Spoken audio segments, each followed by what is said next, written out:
शेवटी आपली एक संस्कृती आहे जी निसर्गाची पूजक आहे. आपण दगडाचीही पूजा करतो, पाण्याचीही करतो, झाडाचीही करतो. मग जे झाडं कत्लेआम झाले त्याविषयी आपल्याला खंत नाही का वाटत? 200 वर्षाचं झाड 3 मिनिटात. आम्ही एकदा रस्त्याने चाललो होतो, मी नानाजींना घेऊन संभाजीनगरहून बीडला चाललो होतो. तर समोर ट्रॅफिक थांबली. का थांबली?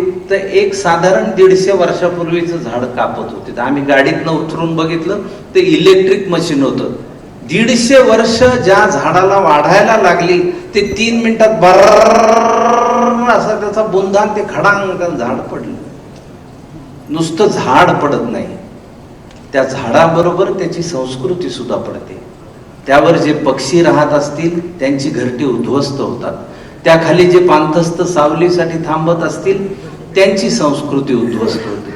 ती फळं खाणारी जी पिढी असेल ती पिढी उद्ध्वस्त होते. एवढ्या सगळ्यांचं नुकसान आपण करतो.